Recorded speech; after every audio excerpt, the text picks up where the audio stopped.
Okay, good evening, Somers, and welcome to our regular town board meeting of December 13th. You please rise. And Max, if I could ask you to lead us in the Pledge of Allegiance as an Eagle Scout candidate. Oh, good. Allegiance to the flag of the United States of America and to the republic for which it stands, one nation, under God, indivisible, with liberty and justice for all. Thank you, sir. Thank you. So Max is a Eagle Scout candidate in Troop 228 in town, and others may have seen him in the local paper because his Eagle Scout project was restoring the town-owned Model T, which he's completed. He has it running. You may have seen it at some of our events around town. So Did you drive it tonight here, Max? or- Yeah. No, it doesn't have a roof, so hopefully he didn't drive it here tonight. But we thank you for doing that, Max. That's we always like when the projects have something to do with the town. So thank you. So I can attest to the fact it was a long project, but you worked hard at it.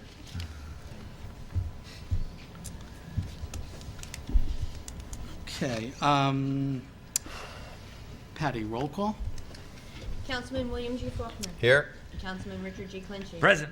Councilman Anthony J. Sirica. Here. Councilman Thomas A. Garrity Jr. I'm here, but I'm not as enthusiastic as everybody else. Supervisor Rick Morrissey. Present.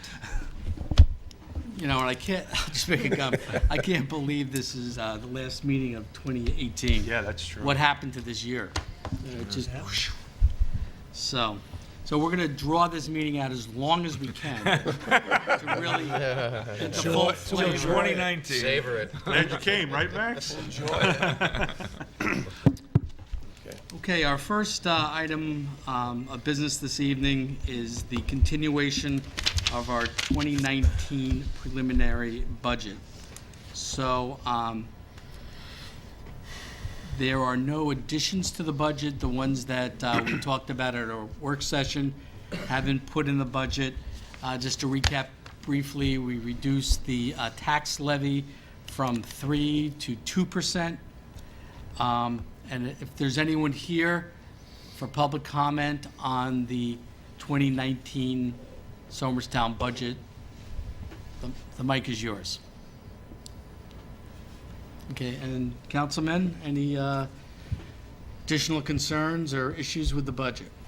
No? No concerns, perfect. Okay, so I'll make a motion to close the public hearing. Second. All in favor? Aye. So moved.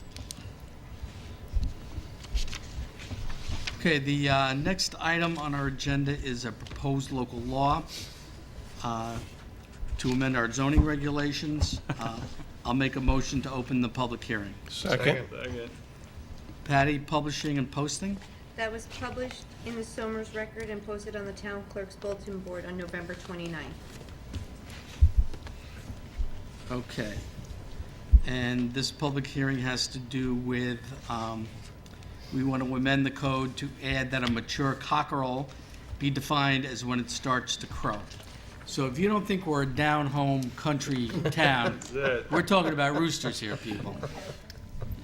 And so there was an interpretation by the prior building inspector that a rooster was mature at 6 months, and that's when they started crowing. Well, in fact, that's not the case. Or we had a very advanced rooster.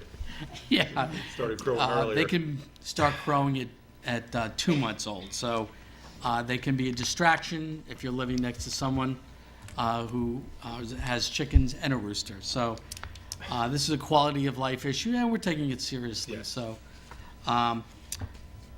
so the public hearing is open on that. Is there any comment from the public on that issue? Okay, I'm going to adjourn this public hearing as we refer it out to the Westchester County Planning Department and the Town Planning Board for comment. Okay, the next public hearing will be on our proposed local law to amend Chapter 135 Town of Somers, entitled Property Maintenance. I'll make a motion to open public hearing. Second. All in favor? Aye. So moved. Publishing and posting. That was published in the Somers Record and posted on the Town Clerk's Bulletin Board on November 29th. Thank you. Okay, this regulation has to do with an invasive species and to regulate bamboo. Bamboo has been outlawed anyway, but there's many properties, not only in our own town, but throughout New York State, that are having problems with bamboo.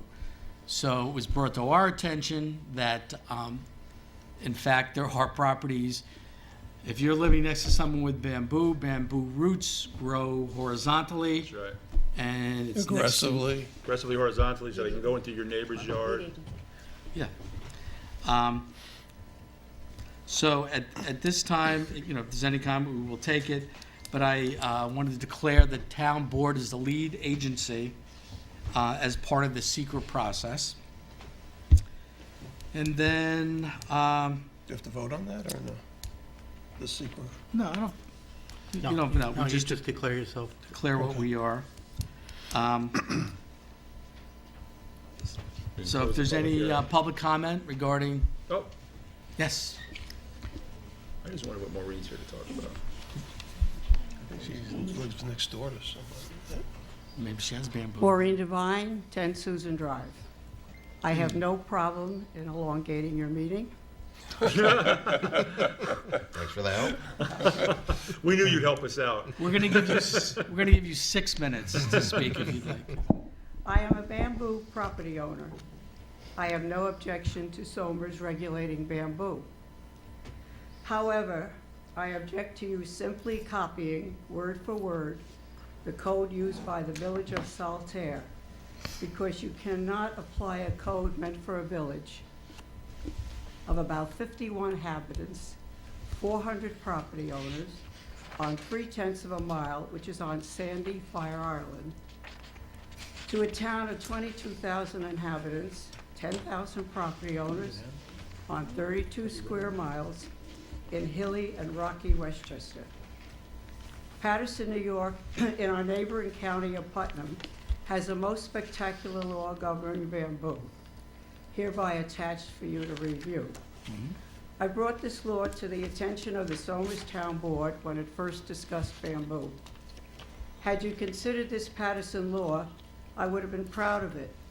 It is in form and method similar to those the town of Somers has adopted in the past. Paterson law is not only inclusive of others, but is clear, readable, uses correct English grammar, and in short, is understandable. My high school teacher, English teacher, Sister Anna Mercedes, would have given me an F if I handed in the Village of Saltaire Code, or the Somers Code that is now, as something I'd written. I dare any one of you to diagram any of the proposed sentences. Seriously, my main position tonight is for you to take the Paterson's Code home and consider it as a better model than the one this public hearing is being held for. The following are some of my serious concerns. Section 135A, F, replanting prohibited. Any bamboo either planted or caused to be planted or existed on a property prior to the effective date of this section may not be replanted or replaced in kind once such bamboo is or has become, for any reason, dead, destroyed, uprooted, or otherwise removed. Sounds good. My bamboo has died at least 3 times. The first time I had it cut down at considerable expense. It just grew back. After that, I just left it alone, and sure enough, it grew back. I had no control there. As an aside, the bamboo does not travel anymore. And I have researched, and on the web, I read, if you cut it after 2 years, it will not move. Mine hasn't moved in Doesn't go sideways, you years. mean? Right, Okay. if you keep it cut. Okay, the second part, notification. Within 30 days after the effective date of this section, the town shall give notice by reasonable means to all property owners in the town, advising them of the enactment of this section and requesting that each property owner who would be deemed a bamboo property owner hereunder as of the effective date of the section, notifying the town in writing no later than 60 days after the date of the aforementioned notice from the town that the bamboo is present on the property of such property owner and such other information as be requested in the notice from the town. This is your law I'm reading from. This particularly disturbs me as a bamboo property owner.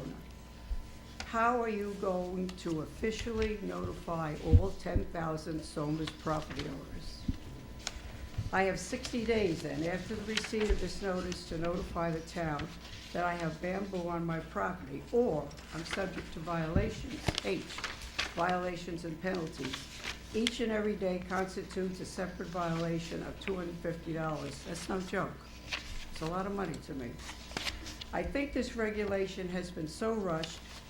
Adopted as is, you will burden yourself with a monster. I repeat, I would have been proud of the Patterson law. This one embarrasses me. I therefore sincerely request that this board shelve the adoption of the proposed legislation and proceed to consider the Patterson bamboo law. Thank you. Thank you, Maureen. I love my bamboo. Maureen, do you know anything? We had someone, when this first came up, you might know the answer to this question. And that there are different types of bamboo. Some can create a problem. One can create a problem, the other not. You're a problem. Do you know, does the other type of bamboo, could that be here, or it would only exist, the person was saying in Hawaii they have this problem. He happened to know Hawaii, and that's why he'd said that. Do you know anything about that? Because neither do I, obviously. Okay. It is a problem. It was a problem for you, but it's not now. Mine is confined. Right. If I didn't- Yours is not a problem. I never did anything to, sorry, if I didn't ever do anything to the bamboo, it would be in Connecticut. Did you know that when you planted it? Oh, okay. Well, that's probably a good reason why it's outlawed. I mean, you can't go into a nursery and purchase, bamboo plants. Well, I mean, I, for one, after hearing Maureen's concerned about it, if the law we are proposing to adopt is onerous on the town and property owners, and Roland, let me ask you, did we look at Patterson's? We didn't look at Patterson. I thought what we had done was, we used the town of Brookhaven out in Long Island as a guide, but I think the planning board preferred this other version, and that's how it got to. Did they look it at the got to Patterson public hearing. law? No, they would only have looked at it if I had pulled it. I So let's didn't look know at the Patterson law. I didn't know Patterson had such a law. What we do when we do this is we call general code, and we ask them to send us examples. They didn't send us Patterson's. Okay. We can certainly They get it. don't have general code. Oh, maybe that's why. Patterson bill? No. I asked the question, but I meant to go at the end. Now, assume you adopted this. How would you officially notify 10,000 property owners? You could do it through our tax office or through our website. I mean, there No, there no, are no, no, mechanics. Don't give me website. Excuse me? Don't give me website, officially. All right? I In did other words, you mention, would I mail- did mention it was onerous. You would So, mail to 10,000 people? I heard you. Okay. I You heard got you. that point? I, That's my main point. yes, okay. We picked it up. And now it's mine. Okay, so in light of the testimony or comment in public hearing on the proposed law, Carry it over.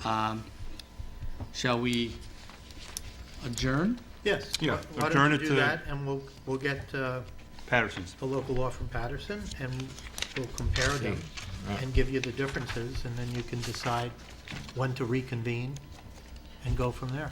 You may have to refer it back to Right. the planning board if the changes are Do we substantive. need somebody, do we need somebody to help us review this? Experts help us review this? Hold on, I just got Patterson's. Yeah, well, we're not going to review it now. No, I know we're No, not. we're not going to review it now, obviously. Although we do want to elongate the meeting. Does, You have, make copies. Everybody will. Maureen, does bamboo grow in the winter or it's just dormant? Bamboo, it's just dormant in the winter, right? I would guess? It grows in the winter? All right. Okay. I'm just saying, if we hold this off, are we creating a possible problem? You have to come up. You gotta, Sorry. Yeah, okay. So,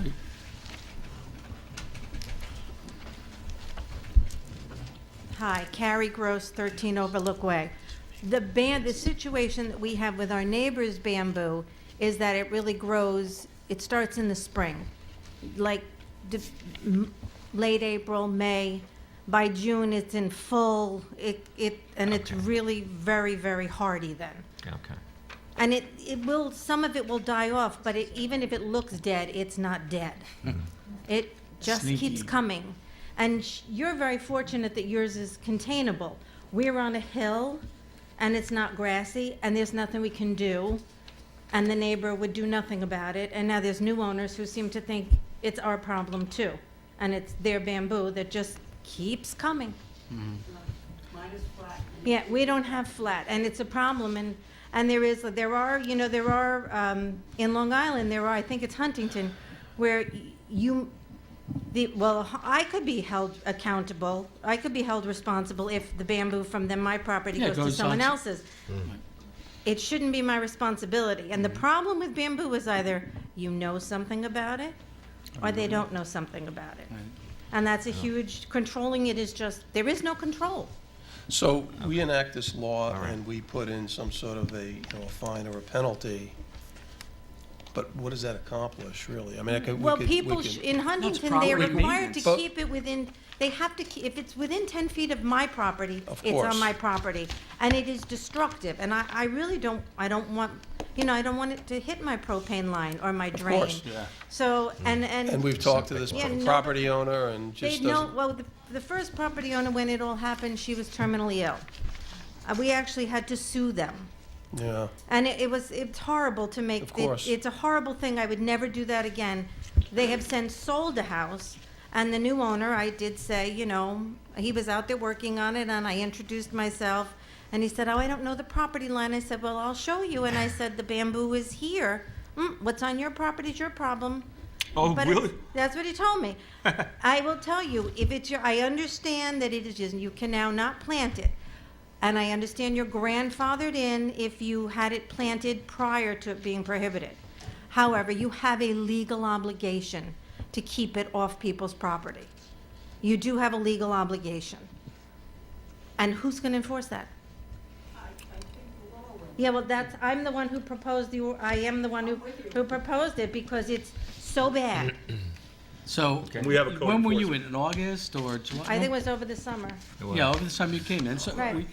we did hear You're making you. progress. We I'm did glad hear to you, hear and that. we made some research. The model code that we used, is if it's deficient in many areas, and Patterson is found to be a better interpretation. Yeah. Look, when you write laws, we don't want to reinvent wheels. Mm-hmm. So that's why, people take Somers codes, we take other people's codes and review them and make minor changes, what have you. But we will refer this out to our planning board. We'll adjourn this public hearing, and we'll take it up again in 2019. We'll get it done before the spring. Well, I hope so, because the new owner seems to think he has no liability either. Well, I think we know where our first bamboo complaint will come from. Okay. Good. Well, you're not the only one.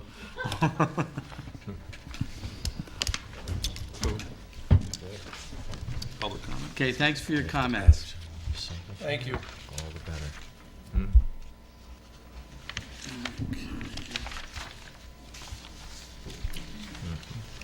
So our next item of business under Town Board is to adopt the 2019 preliminary budget. We didn't do public comment.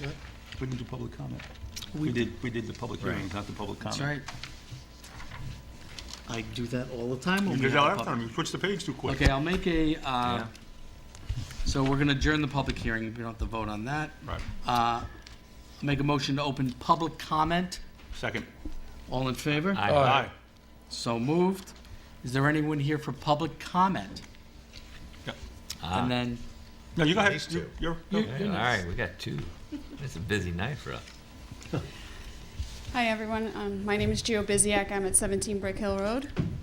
And I wanted to bring to your attention once again the traffic and speeding and all kinds of whatnots on Brick Hill Road.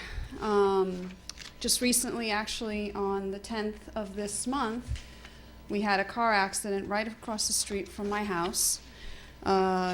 Kid, 16-year-old kid, I believe, was speeding and ran off the road and hit the pole. Now, it so happens that where he hit that pole is right across the street from me. And he was going, I think that's a north-south, so I think he was going towards Primrose, so I think that's going That's north. north, right? Yes. He was going north. South. That's South? south. I'm sorry, that's Okay. south. We're going that South, way. okay. Going south. He was going south. Somehow he swerved and he went to the other side of the road. Had he not swerved, and would have swerved this way, he would have been in my kitchen where my father and my 4-year-old son were having breakfast. So, and that could have been tragic. And I'm just appalled at that road, how many people are speeding, don't care about that road. They just look at it as a shortcut, and they just don't have any care for that road. It's a treacherous road, especially in icy weather. That hill is very tough. You come up, and even with my car that's all-wheel drive, when I came in that big snowstorm, I started slipping down. Not slipping down necessarily. I almost started slipping down, but I made it through. That snowstorm, I had 8 cars in my lawn because they lost control. One car a few years ago actually hit my mailbox and cracked the mailbox. There was a tractor trailer a few years ago that slid and jackknifed because of the ice on there. There's countless accidents, rear ends, and I actually requested from the chief of police last 5 years how many accidents we had, and most of them were rear ends on Brick Hill Road and on each of the corners. Right, So 202 or. yeah. So and not to belabor the issue here, but you know, my father, he cuts the grass on that road. My kid tries to play, even though I've told him 1,000 times, don't go near the road. He doesn't go near the road, but God forbid a car swerves and hits him while he's playing in his yard. I wanted to put boulders on there, but at the same time, if I put boulders in there, somebody can't do could... that in the right of way. Yeah. Right. Oh, you can't even do that. Okay. So I can't even do that. So I'm suggesting either reduce the traffic on that road by maybe saying no turns on right on each side of the road. You know, somehow try to reduce traffic, or put a stop sign on a 4-way stop sign on what is it? Palma, my street, which is Elm, and Brick Hill. You know, 4 ways, so that at least it calms traffic down a little bit. Or even, you know, humps in the middle of the road, just to like slow people down. And it's dangerous. And it hasn't been an issue. There hasn't been an accident, but with the amount of people and children in that street, it's going to happen one day. Well, there've been accidents. It's just luckily nobody's been hit. So let's make Exactly. sure. No Yeah, one's there been have been hurt. accidents. There have been accidents, but no one has been hurt, Right. fortunately. And my neighbors on 15 Brick Hill Road, they have little children as well. I have a little child. It's it's becoming a little bit untenable, the situation. Rick, I know we were asking this question before, and I know the road was closed, and I don't know why. Over on Cherry Street, did we hear back any feedback? I know that it helped. They put speed bumps. They're Yes, taking them that's- out. Yeah. Are they taking them out? Yeah. Well, because of the snow, I believe, right? I would guess, but I Yeah. don't know. Yeah, it's the speed humps. They're humps, actually. They're not bumps. There's a difference. They had speed humps or bumps on Quinlan in Yorktown for a Right. while. They took those out. They took those out because people fly down and they, you know, They Bottom out. cause They more bottom- problems go- than, causes more problems than anything else. You were saying that even, not to mitigate this, but it's treacherous even in the weather, right? You're Yeah. saying? So they're sliding into yards and. They're sliding into yards, and it Well, that last storm, everybody was sliding everywhere. No, but no, But I know on that we street there get- were. You know, he does a good job, but for the first hour or two, I mean, you run into some, you know, Oh, yeah. some sort of slippery weather. You know, you're always and gonna. and then the other thing is like 18-wheelers shouldn't be even coming through that because, like I told you a few years ago, one jackknifed. I thought there was a weight limit on that one. there is a bridge. We went There is a through bridge. this once before.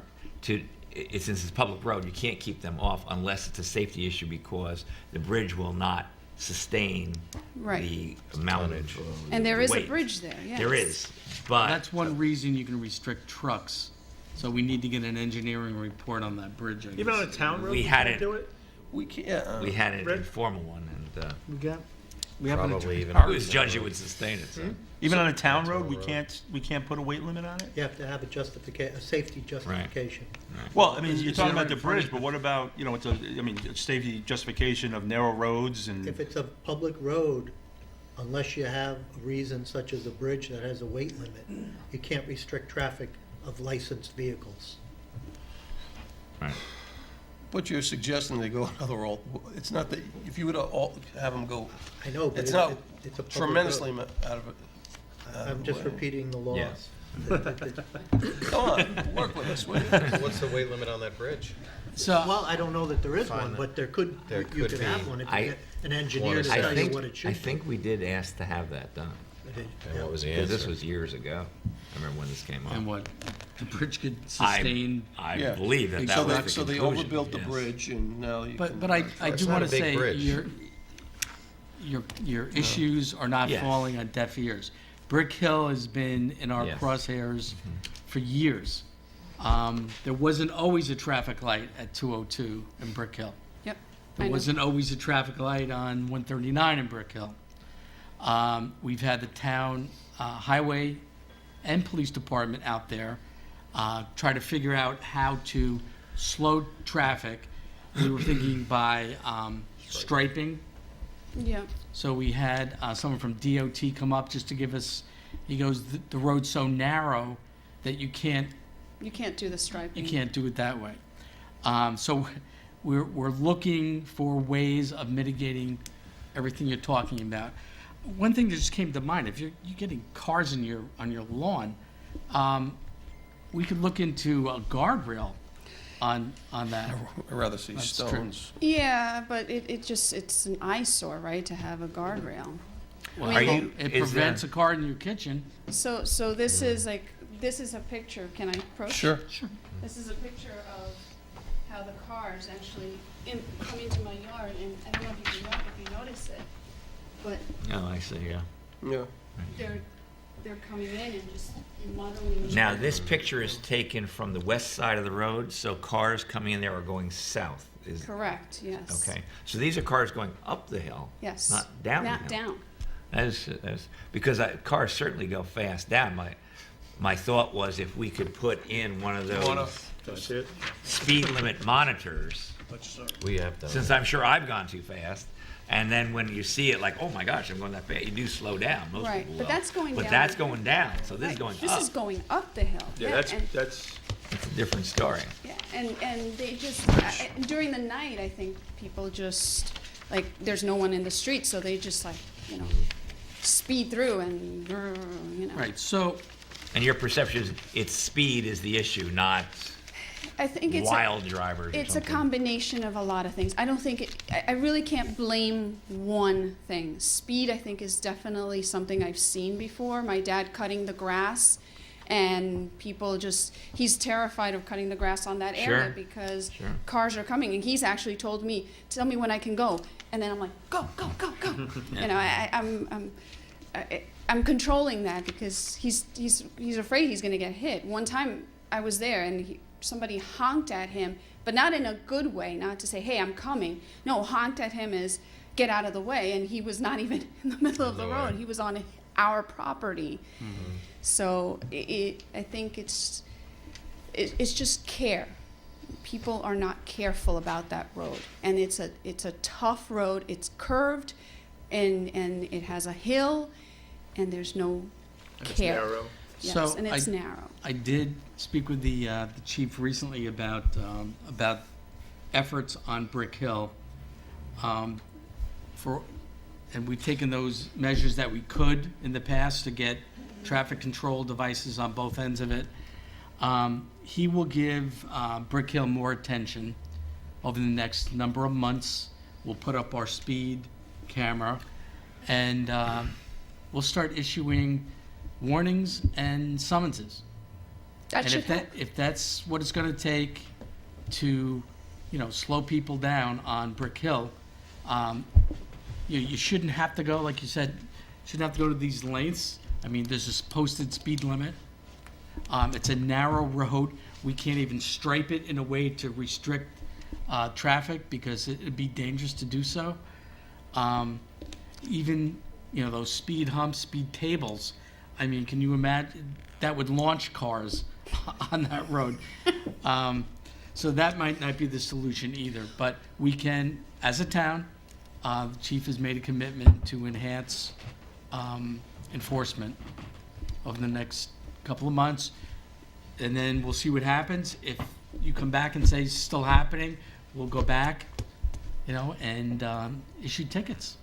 What about the no turns on red? That should reduce traffic too, because if people now all of a sudden can't turn on red, they can't really use as a shortcut. They have a red light, they have this, and people may use other streets. I assume that's the same theory behind, you have to let trucks through, you can't just arbitrarily say no red on red? But would those turns be off of local roads or state roads? State Local. roads. Well, no, at the local. at the They- south they- end, that's a They town need road the onto a state to do chain. that. That's 139 there. No, No, but you're But suggesting it's 202 and 139, there's state roads. I'm in each. suggesting on Brick Hill. Brick Hill Oh, to so- 202. Yeah, Because people are coming down, making the right, going to school, so they're yeah, just, so we That you prohibit, could do. yeah. So on either side, I don't know right? what that does to traffic in the town. That routes everybody over, backs it up. well, it'll back it up, but it'll move it over to, what's the road over there that goes by the post office and Super Deli and all? 202. 202. 202. Level Street. Level Street, Level yeah. Street, It'll yeah. route it over that way. It'll just reroute it. to arguably a wider, flatter, Straighter better road. Yes. Do you have homes on that road or right on the street as well? well, that's something we can, Or they we can they'll just research, wait. we They'll can look just back into. up and take a right. Right. On both ends, I'm talking about, not just on, Yeah. turning on No, no, 202, you just push back but down, also turning not being onto able to go on Brick Hill. Primrose. Yeah. So it's restricting traffic on both sides. So turning right on Primrose is restricted, and turning right onto 202 is restricted. Right, the one going, prohibit northbound, or excuse me, southbound.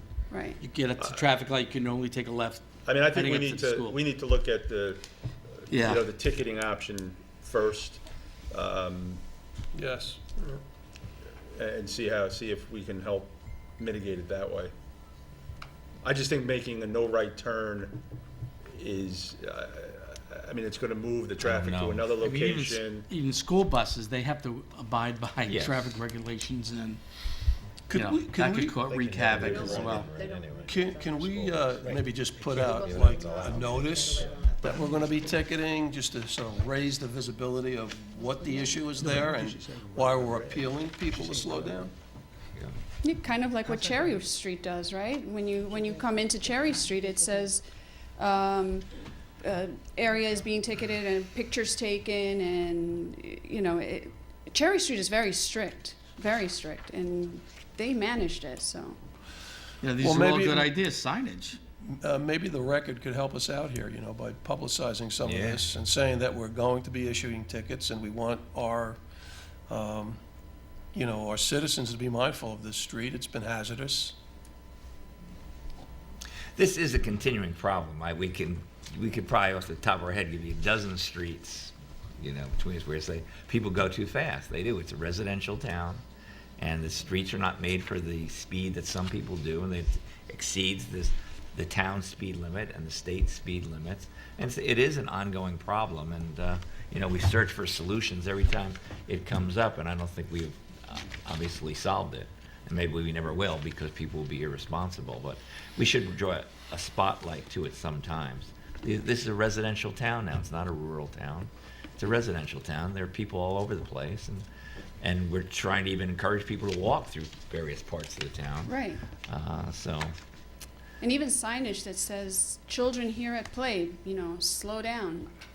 So I did actually call the highway department maybe it's been a year now, and I asked them to put some signage to that effect, and they never did anything about Okay, it. no, well, I know at one point we purchased, a Drive Like Your Kids Live Here.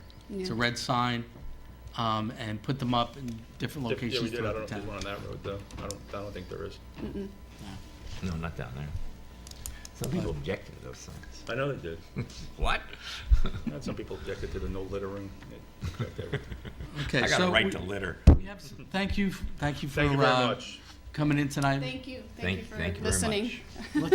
Yeah, Well, we were there, we'd be feeling the same thing, right? We'll take some actions, and obviously, we would hope you'll give us some feedback. Will do. Okay, great. Thank you. Thank you.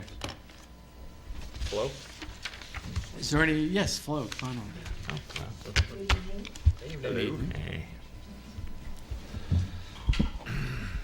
Flo Broadley, 351C Heritage Hills. Break our mic. I may have missed it, but I see on your consensus agenda, 4D. Would you please explain what that is? I must have missed it somewhere. The Energy Improvement Corporation Municipal Agreement Addendum. Pay when received pays product. That was Okay, Sarah go ahead. Smiley. No, you can go ahead. Well, actually, we had a presentation by Sarah Smiley Last week. last week at our meeting, and this is well, Tony, you had actually It applies to commercial properties, not residential. I So it understand. extends the energize to commercial. Okay, so the agreement is... one program under PACE makes the town liable if commercial development or commercial building fails to pay its energy, whatever they put in solar panels. And the product that she was talking about last week was a new product for the Energy Improvement Corporation, which would not put the town in harm's way if there was a failure for the commercial It uses building. private lenders versus the county. And so if somebody were to default, the town is no longer responsible. They would be working with the private lenders. So there's two. So this absolves the town? I don't No, well, understand. no, there's two programs, all right? Both those programs require the town to essentially bill the client or the homeowner through our taxing invoicing system over here. So as part of that, one has recourse against the town if one fails to pay. This program that they were discussing does not, okay? But still requires us to invoice the customer who is adopting this Energize program. And so we got into a discussion about, in the existing one, right, we don't think we've ever had any applications, Yeah, we haven't yet. although we entertained this maybe a year or so ago. And in that one, the town doesn't have recourse if the homeowner or commercial. Commercial, It was all commercial. commercial, right? Right. Fails to make his payments, okay? In this one that Sarah Smiley was introducing last week was a different type of financing arrangement. Through PACE. I'm not exactly not sure sure how they private would do it Pace with private University. lenders, coordinated through PACE, okay? But still having to be, invoiced through the town. And in that situation, it's at least a little more acceptable to me that if, the commercial property owner defaulted on his payment, we wouldn't have it. We don't have to make a We wouldn't have to make any, suffer any losses Good. as a result of that. The bottom line is that a company would repay through their tax roll the loan that they get to make these property assessed improvements.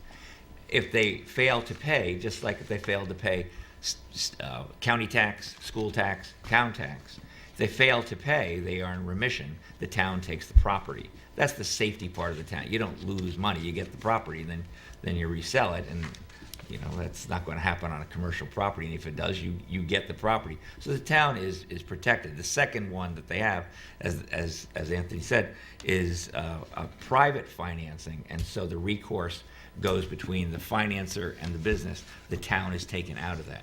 Basically the same thing, it's just what happens if a company doesn't pay. Yeah, so. Okay.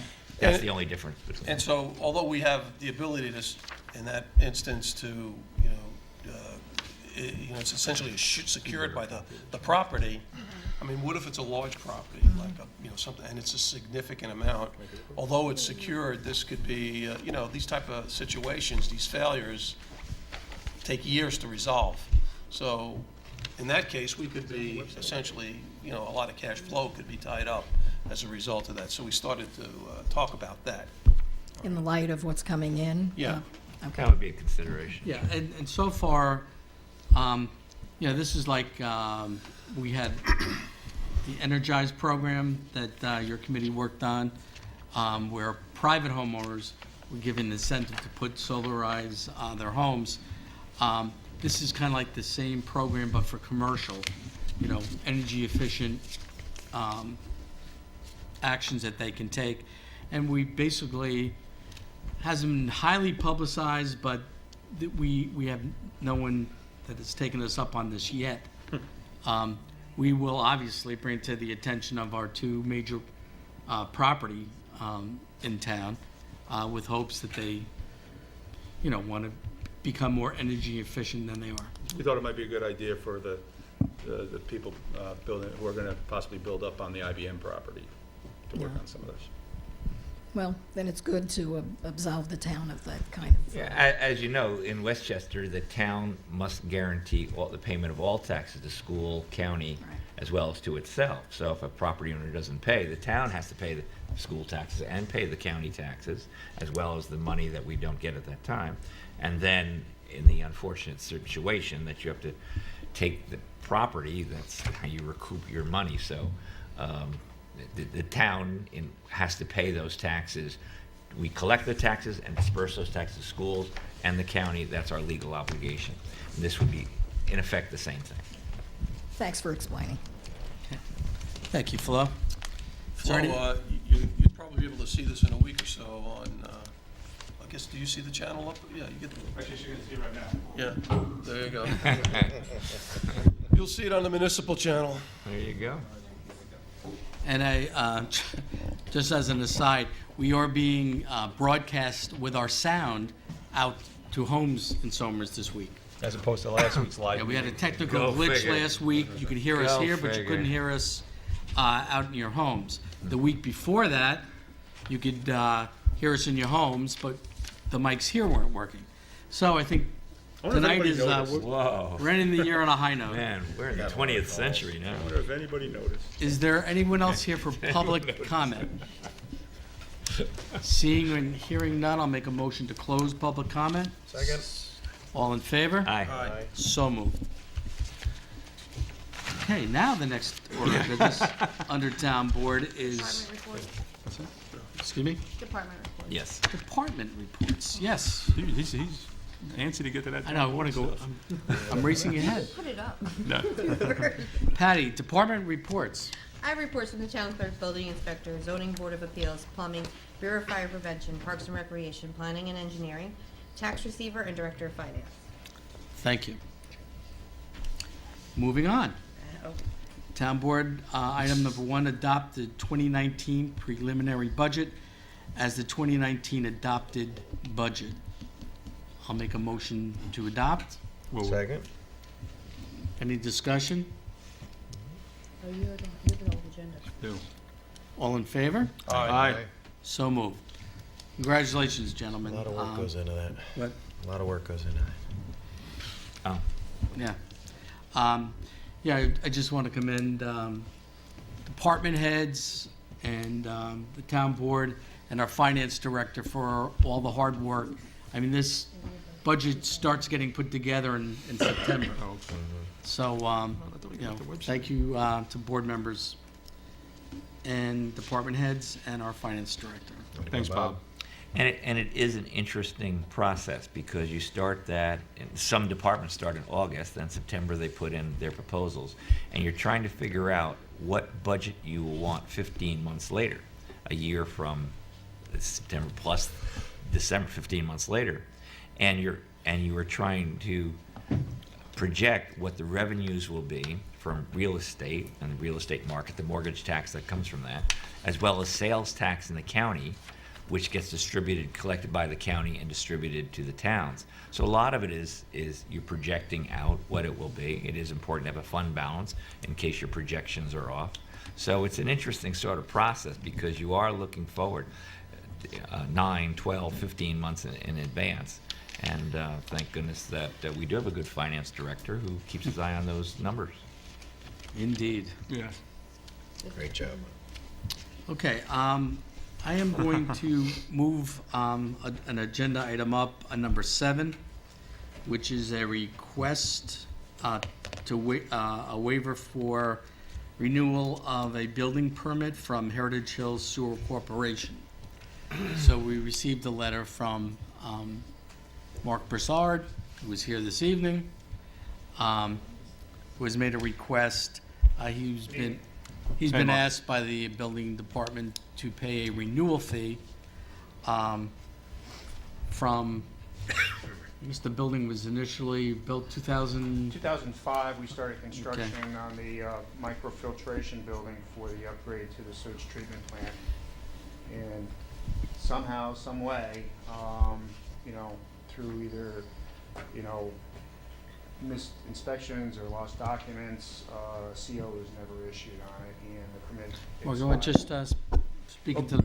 excuse me, and the permit expired. I've been working with Tom Toomey, the building inspector. We've provided the documentation from the engineers of record, which was Malcolm Perney at the time. So he now has an as-built record set of the building and everything that was in it at the time. And we are just looking to waive the full fee of the renewal of the building permit, so we can get beyond this. So it's my understanding that in April you took out permits for electrical and plumbing, where once that's done, he's going to come back and inspect and hopefully approve that. Right. In addition, he'll be looking at the structure so you can get a CO. Correct. There was a new building permit issued for the new upgrade, which is an NBR system. There's a new structure being built. Basically, all of the equipment that was originally in the microfiltration building, all the electrical, has been taken out and is being completely renewed with this new system. It's an NBR system that will hopefully be up and running by the end of January, is what we're shooting for. And Mark, one of the important things that I wanted to say too is that even though maybe some of the paperwork has been misplaced, at the time, as you say in your letter, the building was approved by the state DEP, the DEC, the Westchester County Health Department, and Town of Somers, which, again, all of which are pretty stringent for making sure documents are... Yeah, and that's where, I felt that, it was hard to believe that an industrial type structure, under scrutiny of all of these agencies, including the town, that in such an important structure as a sewage treatment plant would have gotten missed. I would agree. And documents get lost. I've been there myself, and that's why I want to cooperate with Tommy and give him anything that he needs, or the Sure. town needs that we can get through. Yeah, so it's not a safety issue in any way, shape, or form. Correct. Good. So, Mark, just going back to your prior comment, so you're saying the retrofits and upgrade of the plant will be completed by the end of January? Well, not fully completed, but the MBR in the new process, it's a membrane bioreactors, which is taking place of the tertiary treatment that we've normally had.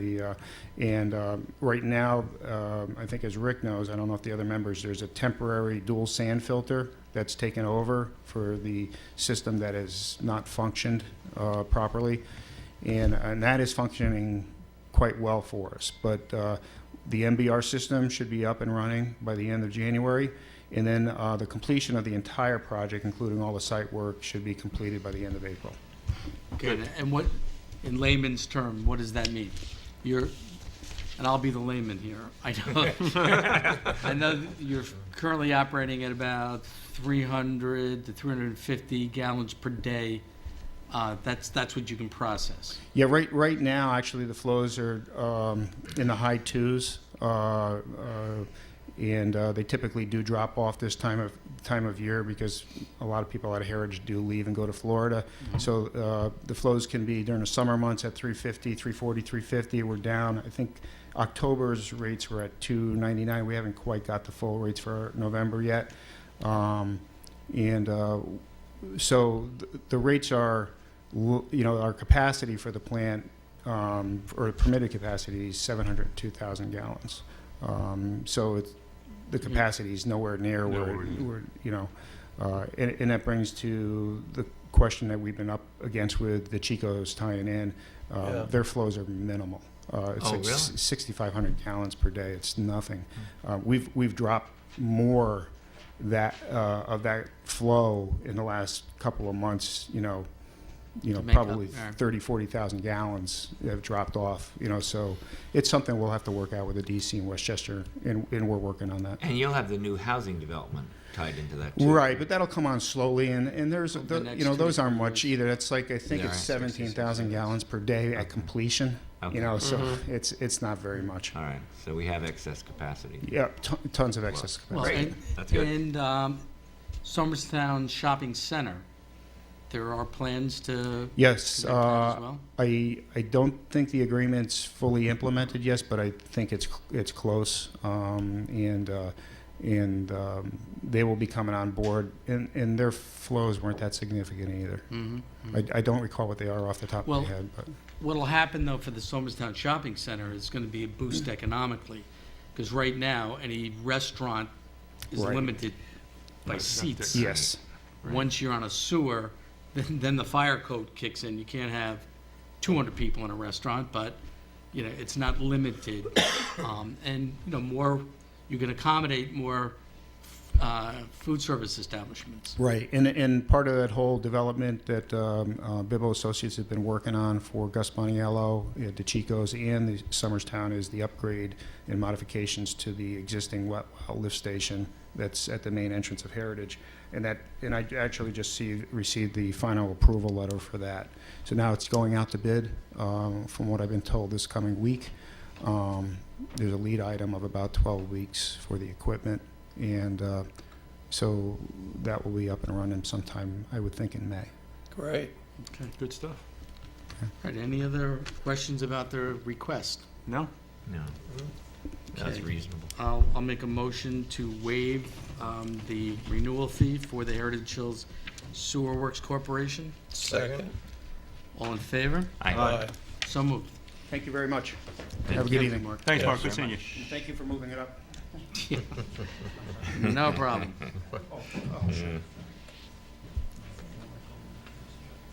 All right, we'll move to item 3, consideration to officially recognize January Do we 20th, know if number 2's coming or no?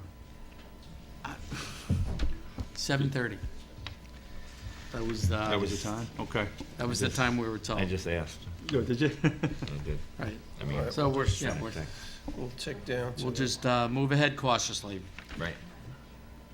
So the I If guess he's not we're- here by midnight, I'm leaving though. Just telling you. Better than me. So National School Choice Week is the week of January 20th to the 26th. We have passed a resolution last year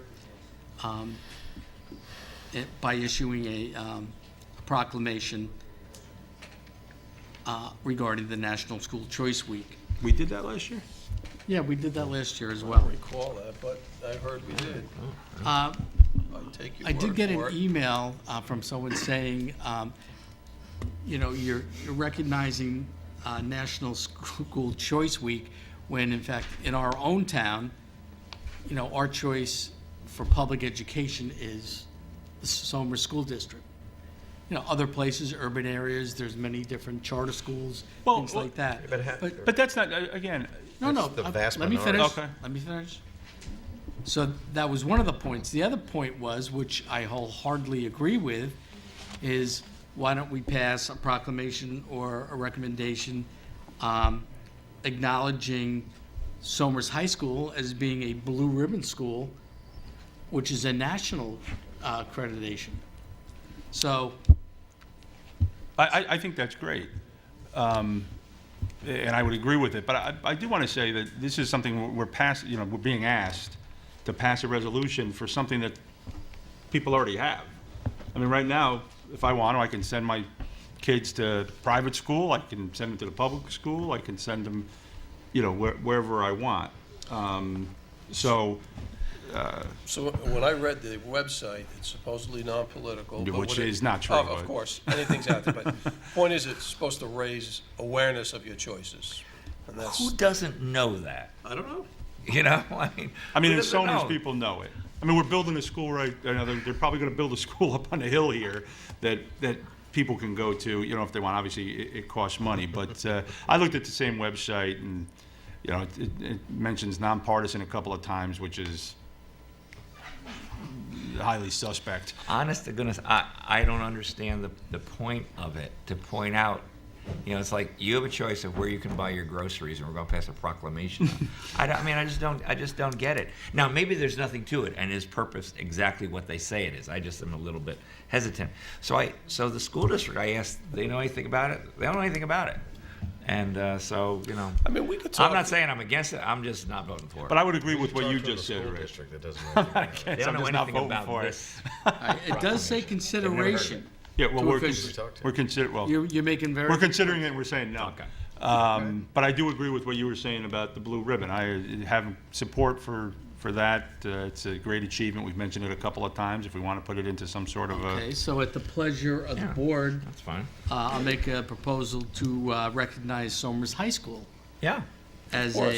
a blue ribbon school and declare January 20th to 26th Somers Blue Ribbon Week. Second. Like it. Second. All in favor? Aye. So moved. and we will not act on the other one. No. Good. Number 4, authorize the supervisor to execute the revised proposal from Woodward and Curran, which lowers their fees for additional out-of-scope engineering and construction administration services for the Lake Shinnerock Stormwater Retrofit Project. So it's not often this board gets to consider a reduction of $6,000 to anything. Take But it. even more importantly, this is something that it will be covered. Am I correct? If I read that correctly, it's going to be covered by the grant. Yeah, well, it's out of scope to be covered. Yes. It was in there, and they're saying, no, it's not, the grant will not cover it. So they're saying, okay, we will not charge for it. Okay, good. That's what Okay. I read it right. So I'll make a motion to authorize the proposal from Woodward and Curran. Second. Any further discussion on it? No, we're fine. Okay, all in favor? Aye. So moved. Okay, authorize supervisor to execute a 3-year agreement with Seamless Docks to set up a MailChimp account for the town of Somers at an annual cost of $900 per year. Now, a little background on this. This is an add-on to our website that we we'll be launching any day now. Could be. But we're trying to get it done by the end of the year. And this would be a mechanism where we, as a town, have probably 10,000 email addresses that we can send out notices to. And likewise, this would be a vehicle for people in the community to be in direct communication with us. Good. So it's a good add-on to the website. It's been a long time coming. We've talked about this for quite a while, and I am looking forward to it. I hope this is going to work as well as we hoped.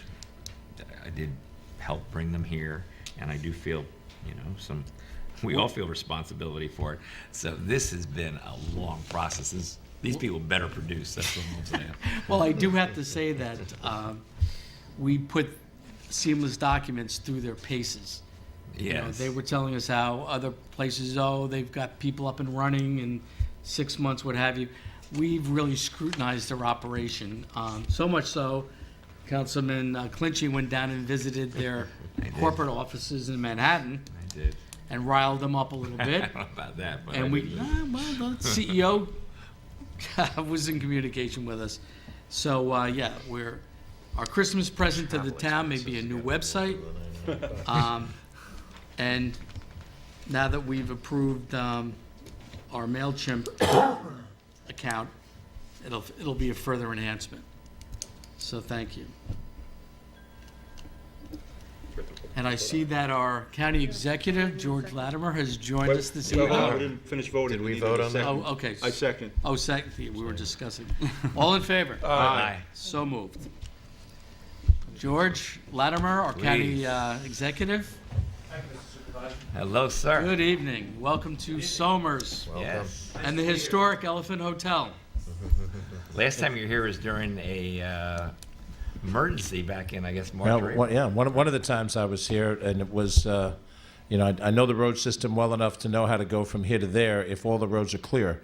But when I go a mile and a half down a road and there's a tree, and then I don't know the whole Yeah, maze, but that's not so easy. it's nice to be back when the snow outside is just lightly falling, like at the end of a Hallmark movie or something. So, but I appreciate the opportunity, Mr. Supervisor, members of the council, to come. I've made it a point now to try to visit every one of the town boards, village boards, and city councils, and so I'm happy to be able to be here tonight. And I wanted to share with you an executive order that I put into effect earlier this year, and hopefully take any questions on it if you see fit. Let me give you a copy first. Sure. Thank you. What we established in this executive order is what we call the good neighbor policy, and it affects the way the county government will make decisions on county land or county facilities, taking into account the need to structurally make sure that, in this case, the town board has input on those decisions.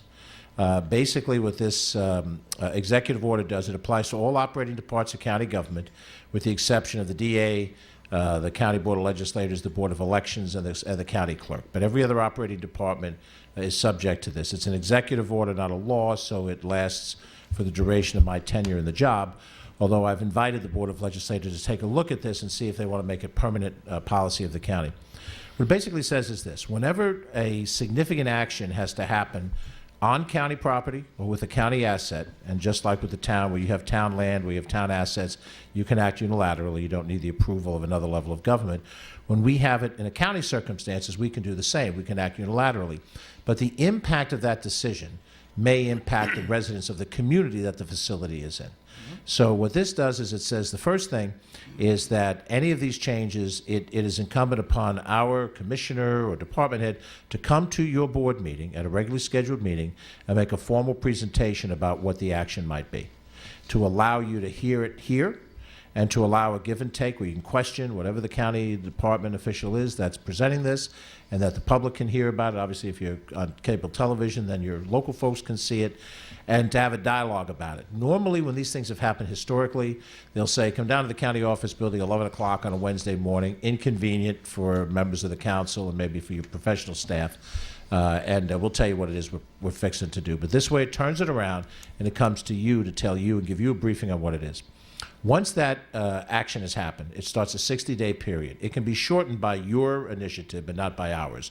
That 60-day period is time for you to determine what the impacts are, hold a public forum, do some additional due diligence, investigate, whatever you need to do, so that at the end of the 60 days, you're then invited to send a letter of support, neutrality, or opposition for whatever the item is that would happen. You know, we're going to close the road for a month to fix a pipe. We're going to make some development, God help us, on Lasden, or something that would affect you in an everyday world situation. Now, at that end, if obviously if you support or are neutral to the action, that's fine. But if you oppose it and you have reasons, then the department heads are required to respond to those reasons in detail before we in the executive team will give authority for them to do whatever it is. Whatever the action is could be mandated by a higher level of government. That would be apparent in whatever it is that we present. And just like you, we're subject to what the state decides to do. They can tell us, you know, stand on our head, and we'd have to do that. But on the assumption that it's within our discretion, then your input may change what we do. It might stop what we do. It might morph in some fashion. But this all came out of my experience when I was a councilman in my home community a number of years ago. And in my home community, there was quite a county presence. You have a couple of parks and so forth, a number of different assets. We have a sewer treatment plant in our community. And it seemed that the county would do whatever it wanted to do, and it never consulted those of us on the council who were the duly elected representatives of our community. So, you know, you grumble about it, and, you know, what are you going to do about it? I never thought I'd be county executive, so now I'm county executive. So I have the opportunity to change that equation. And I think out of it comes, and I hope, you know, when Rick and I have talked, and, you know, when I've interacted with the rest of you, that we have to try to be a partner. We are, like you are, a sibling government. We might be the biggest sibling government because of the size and the budget and certain regional authorities that we have, but we're not a superior government to you. We all report to the state. And having served in the state legislature, and I understand the power that the state has to do this or not to do this, we don't want to replicate that. So if there's a circumstance of something we think we have to do, we come, we tell you about it, you think about it, you interact with us. If we can modify it, we will. If we have to do it as is, at least there's been a dialogue, and you've had a chance to include the residents of your community on the dialogue. So that's what the Good Neighbor policy establishes. It is in place now. And the the single vaguest word in this is significant proposed action. What is significant? It's whatever you think is significant or whatever we think is significant. So if through the grapevine, your professional staff, your DPW crews out there, and all of a sudden you see a couple of county guys in a county truck and they're measuring something, that could be significant. If we haven't anticipated it and told you, then you give us a call and you say, I see you got some county guys out there, what are you up to? And I can tell you 9 times out of 10, I might not personally know what they're up to because the county is big, you know, big government, lots of different departments. But if it turns out to be something that we agree is significant, then we send the crew out here to tell you what it is we're doing, and then you have that dialogue as I've described. So hopefully it's fairly self-explanatory. But if you have any questions at all, I'd be happy to try to answer it now. I know you've got a long agenda, and I know you want to go home, so I don't want to stretch it out unnecessarily. But I do want to, you know, clarify anything if there's any questions. Right, so George, the county-owned properties within our borders basically are Lasden Park, Muscoot Farm, and then the North County Trail. Okay. So, significant, like, what was it, 2 years ago? Well, no, it was just this past year, there was an arboretum built Right. up at Lasden. Is that the type of Yes, thing? that would we fall be- into this category of actions. Significant. Now, that may not mean anything to you, but you would determine that upon being you'd be presented to it. If we decided, and I'm just theorizing, I don't want anybody to see this on TV and say, oh, this is what they're doing. But, you know, if we opened... That never happens. No, not at all. But, you know, we're opening another entrance to one of these parks, and we decide that we want the traffic flow to go a different way than the way it goes now. It's in the name of safety. That's significant. We come and tell you. If we're going to put a different structure on the park, and it could be legal on parkland, but it might be obtrusive in some way. It might be visually obtrusive. Or even if in the creation of it, the end result isn't a problem, but in the creation of it, it's noisy, or there's lights on, or there's something at night. I can't envision these things. But if something like that would happen, Rick, then those would be the things that we'd have to come. We'd have to tell you about it and dialogue about it, and then you give us input, and then, you know, we go from there. Yeah, just a quick question. Yep. How do you administrate this in your government, in your county government? You notify your departments, and they have to sort of size this as what is significant. Well, we have, when I originally drafted this, and this I did, as I mentioned earlier, in the administration, at one of our first commissioners' meetings, we covered this. We went through with every different commissioner, and then our director of operations, Joan McDonald, who is the line report for every commissioner, goes into her.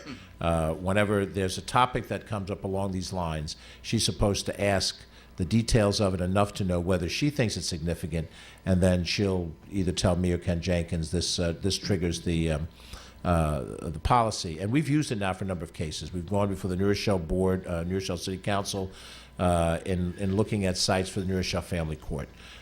We've gone before a couple of communities where we've had towers on our county property, Valhalla and Mount Pleasant, or down at the airport, where we've communicated on those things.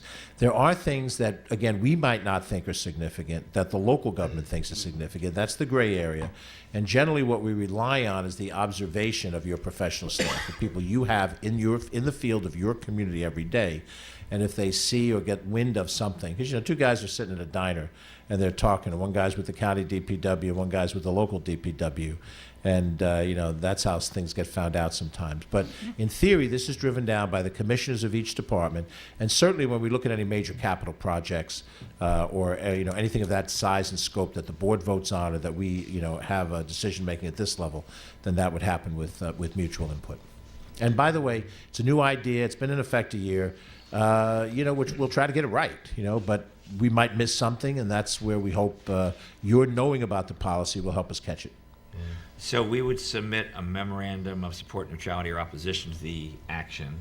At the end of the 60-day period, after you've had a chance to evaluate whatever the action is, what the impact is on the town. Meet with your people. Yeah, and if it turns out, and as I said, I'm more worried about, if you support a neutral, I'm not worried about the letter as much as to just close it off. I'd like to get it so I know that, yes, the town's seen it and they're okay with it, there's no problems. But if there's opposition, that's the important thing, where you would detail what it is about it that you think is a problem and why. Do we notify someone in your administration or the county government ahead of time before we have this public hearing? Well, that what would says, normally "Hey, happen- we got a problem here, we're Right. going to have a hearing, we want people to just let you know," Right. or do we wait, see what happens, and then let you know? What I would think you would do, Richard, is either your town supervisor or your chief administrative official, upon doing this, is in communication with the commissioner of the department that is initiating the I would project. think that's the best way, Right. sure. So if it's a sewer pipe, then it's our Department of Environmental Facilities. If it's one of the parks, it's our Park and Recreation Commissioner. Some of the departments don't have, residents here, but you never know what it is. Whatever it is, that commissioner is advancing something within their sphere, and the dialogue is back and forth, and you'll set up a date that's good for them to come and present to the council at what will probably be the next possible meeting. And then the follow-up to that would be directed to the commissioner, but by all means, copy me, copy your county legislator, and you have two in both Mike and Kitley, and copy them as well so they're alerted to it. And we're supposed to be, alerting them as well. As I said, there can always be a slip between cup and lip. We're not perfect. We don't, expect that we'll catch everything every time, but we'll do our darndest to try to be appropriate in this. And if we find out something after the fact, something's already underway, blow the whistle, stop. You're doing this thing. You never came to us about it. Stop. Get up there. Explain what it is, and let's give them the time to, work through it. So the first step is not to call your personal cell phone in the middle of the night. Call my personal cell phone. Could you give it to us? Anytime up to this. Yes, but not on TV. So I have a question. This sounds like a great gesture in terms of, especially for someone who believes that smaller government is better government, and it gives us more of a say. So that's a great step in the right direction. But from a policy and procedure perspective, what does it give us other than the right to be heard? And is that a change, or have we always had the right to be heard, and there's still no guarantee that we're going to be agreed with? Well, there's no guarantee you're going to be agreed with, and I think there's no guarantees in anything. Obviously, when you pass a local law, you have a public hearing. People come from the public, they express their opinion. Some people agree with the law, some don't. And when you decide to do something, if you decide to do it, the people that didn't agree with you had their say, but for whatever reason, they either weren't persuasive or they didn't, have an argument that was strong enough. And I think that's really what we're trying to do. We're trying to create the equivalent of a public hearing intercept, which doesn't exist today. Now, it's not a formal public hearing because public hearings only deal with laws, and that happens in a legislative context. But within this administrative context, we're trying to stretch the process out so there's a formal step of consultation. Does it happen now? It's hard to say. I suspect it happens sometimes, but it probably does not happen systematically. And it may happen because Commissioner A knows, been around a long time, knows someone in the local town or village or city that the project is on. Hey, why don't you call the city engineer, the town engineer, and run this past them? But it's not necessarily systematic. This hopefully makes it systematic. And then I think the final element of this, your protection is the merit of your argument, knowing that you get up to the plate, that you get a swing at the baseball. The merit of the argument is what has the capacity to change the direction of it. And as I said, there are things that we're mandated to do, and there are things that are discretionary to do. If it's discretionary within our control, and you make a strong case for why it shouldn't be done or why it should be done differently, then that's the opportunity potentially to change it. But again, no one can promise. I can't promise you. You can't promise your voters how you're going to act on a certain issue. But, and I think one of the main parts here, though, is, and we've noticed through all of the storms that we've had here and things like that, is the people in our town just want information.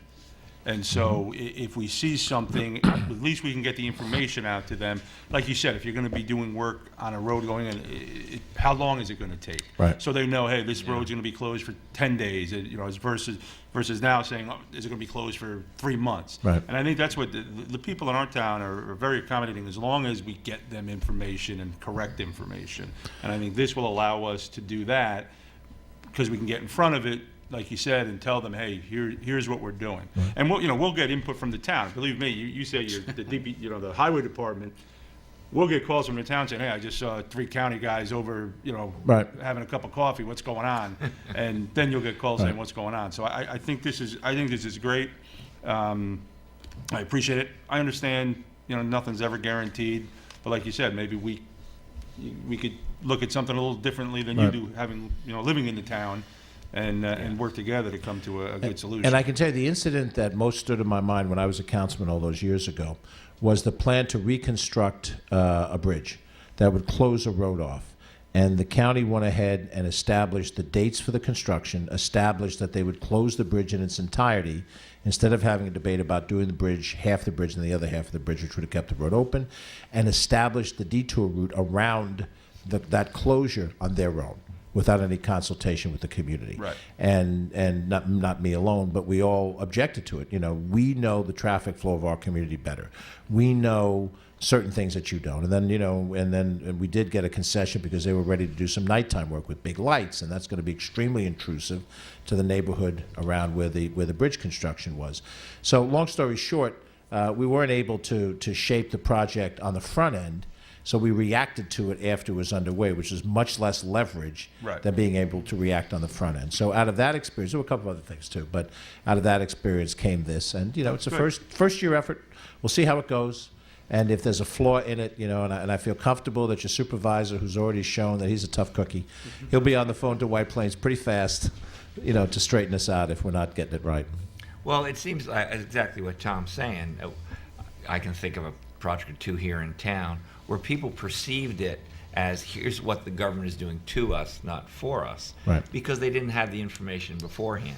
But I'll give you another example. I know that the county doesn't actually have any roads, but the state came through here and did work right over here, one of the main roads. We didn't know they were coming. Now, if we knew they were coming, we might have had some input, because we have some ideas of how to reconfigure the center of the town. Right. And that's Route 202 right here in the middle that comes into 100. And we had no knowledge of that. And all of a sudden people are calling, like, what are they doing? We don't know. So now we look more foolish than we often do on our own. We didn't need help on that. And maybe it could have been a slightly better project.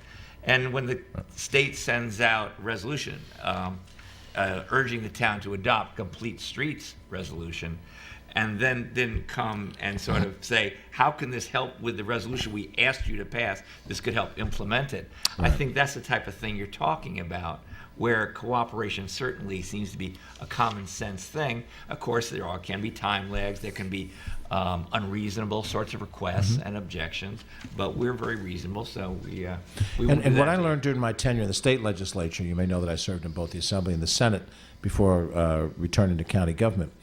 Each government acts as a separate corporate entity. The interests of the state are these interests: taxation, manpower allotment.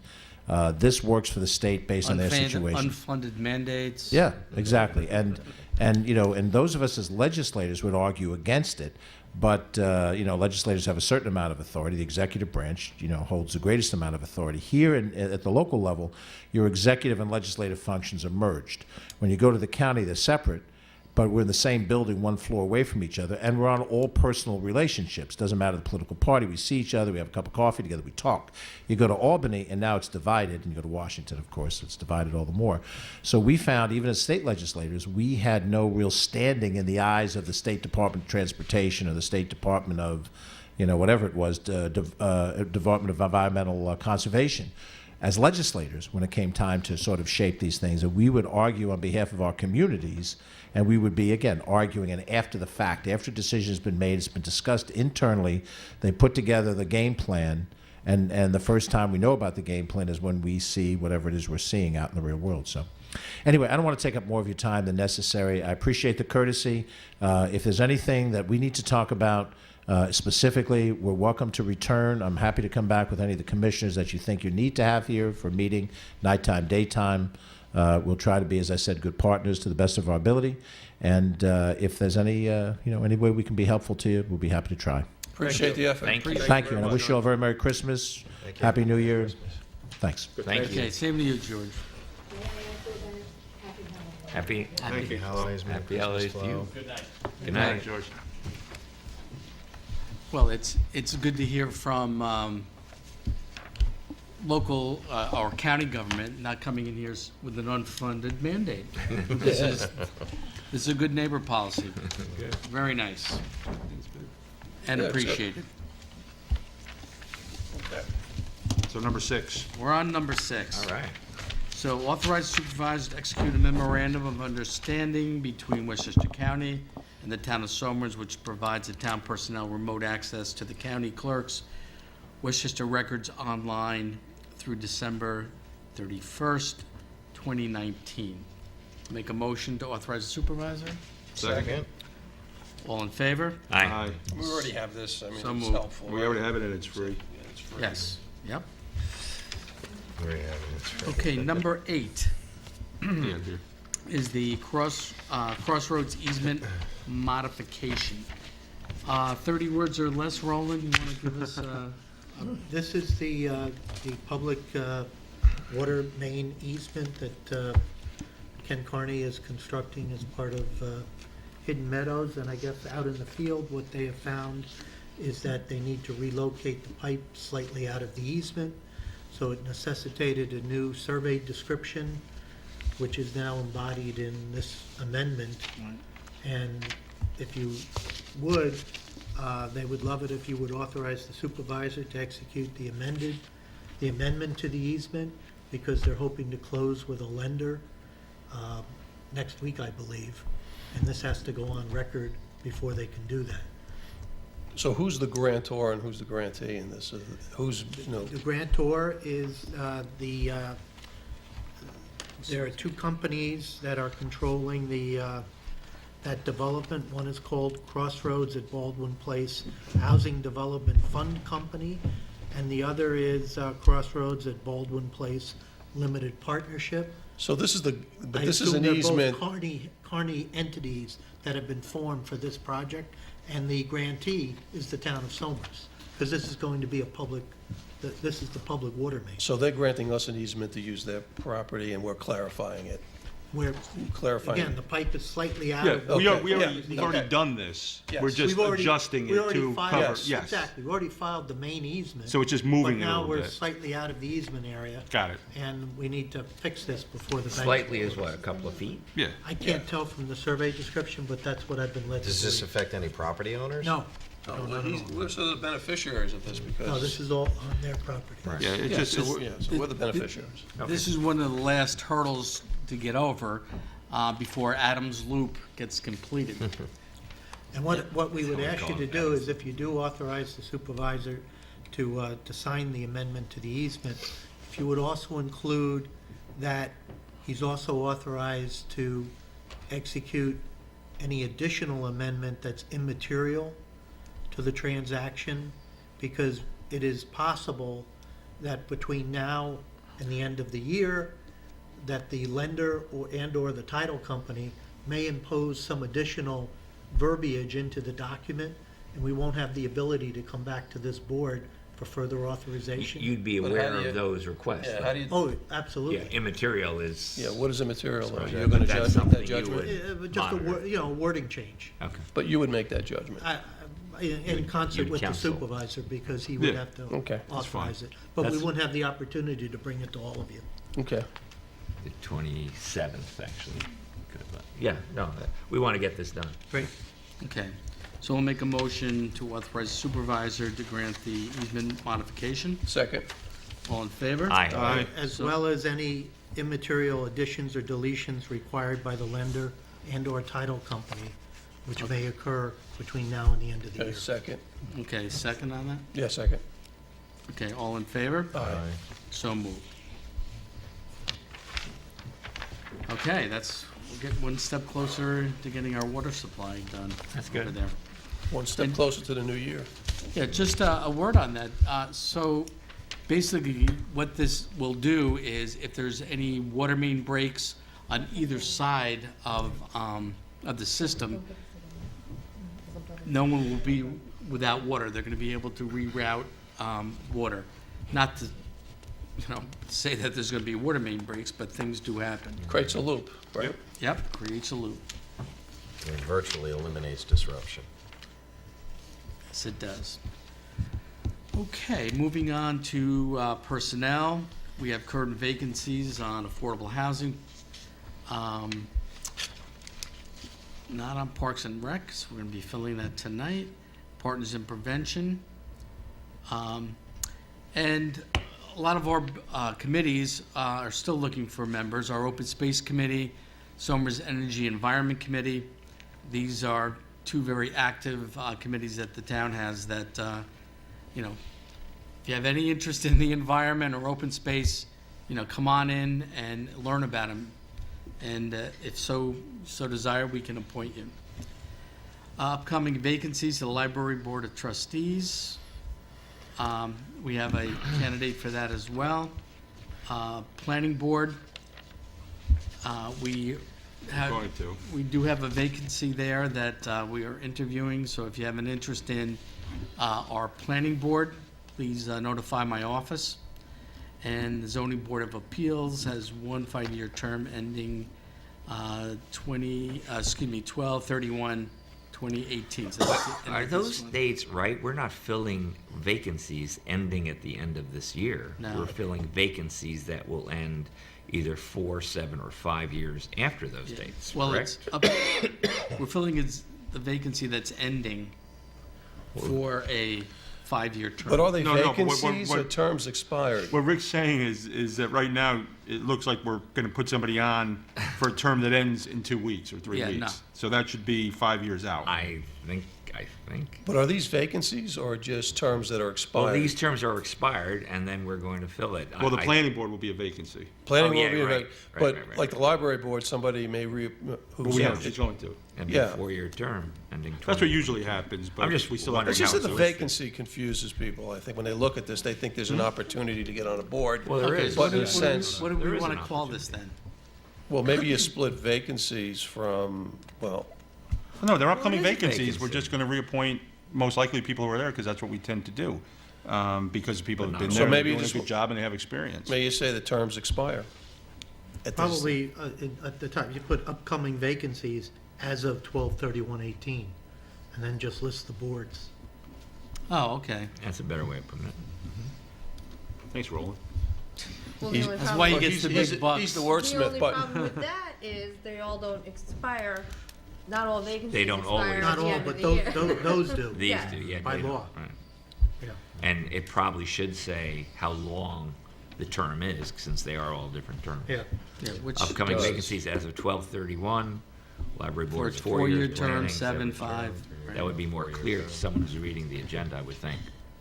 Okay, Patty, when we discuss agendas, we'll have to, Yeah, Organization meeting. I have no fear. Yeah. No, you'll get.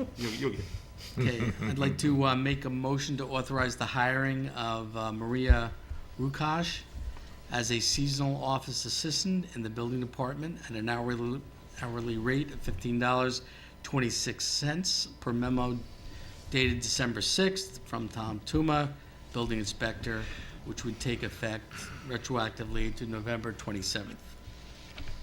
Do I have a Second? second? All in favor? Aye. So moved. And then I'd like to make a motion to authorize the appointment of Mr. Chris McCormick to the Somers Parks and Recreation Board to a 2-year term ending March 9th. That would be, 2-year term would be 20, wouldn't it? But he's filling 20. somebody's He's term. actually Oh, filling he's, somebody. yeah, He's- okay. so he's completing an existing term. Never Okay. reads Now that. Well, that's a do I have a vacancy. second? To fill Second, an appointment Enthusiastic. ending. And we'll just reappoint him again very soon. Okay. All And in I'll get- favor? Aye. I'll get in touch with him and Enthusiastically tell him to aye. come in to see you. So Oh, moved. you know? Oh, everybody knows.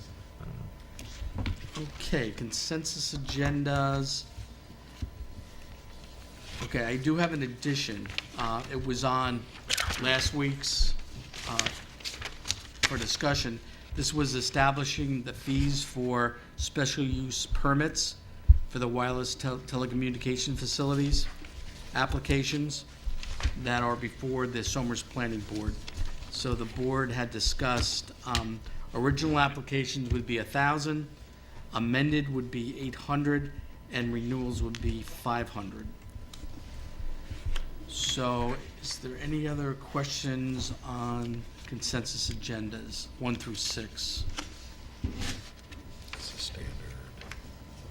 I will point out, under 4A, that will be a 1-year contract with J. O'Connell For how much? for $36,000. So far, that It's flat. agency has been very fruitful for the town, and hopefully we'll have a good grant year this year. So I'll make a motion to adopt the consensus agenda 1 through 6. second. All in favor? Aye. Aye. So moved.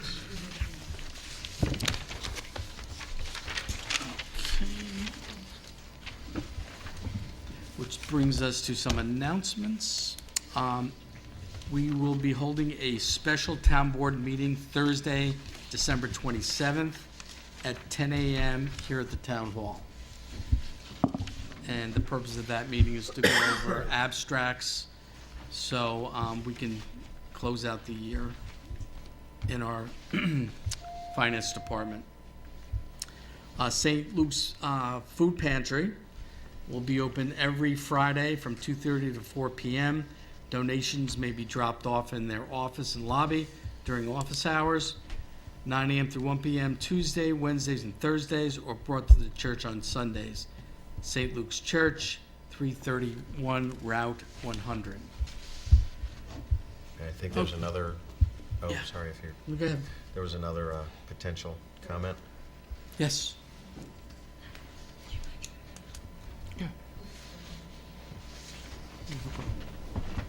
Congratulations. I am so happy to see you're having a special meeting at the end of the year. My boards had a special meeting every New Year's Eve at 5 o'clock, and 3 members always came, and we wrapped everything up so we didn't go messy into the new year. And it's always been a pain in the neck to me that this hasn't been done in years. Thank you. All right, thank you. 5 Well, days ahead of schedule. we're a hard-working board. We'll work. Next year, we'll try for New Year's Eve. No, you won't. All right, so, that basically close out our 2018 town board meetings. Our next regularly scheduled meeting would be the December 27th special board meeting. And then January 3rd, we will have our annual organizational meeting and town board work session. I personally would like to wish everyone happy holidays, Merry Christmas, and a happy and peaceful New Year. I second that. Yes. All in favor? Aye. A couple other comments, Rick? Sure. Thank you. Next Friday at 6 p.m. at Somers High School is Illuminate Somers.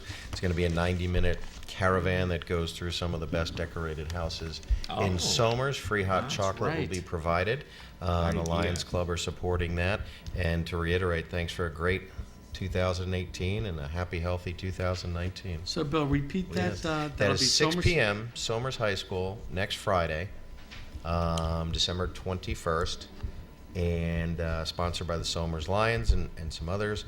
And it takes about 90 minutes to see all the wonderful decorations in town. So it's a Which caravan? there are plenty. No, it is. And Caravan, the cars, is good. and then I guess it's like voting on which ones they think are the best, and they. Really? Yes, but I believe that's separate on from that particular night. Yes. Okay. Got to work on my decorations, I guess, in the meantime.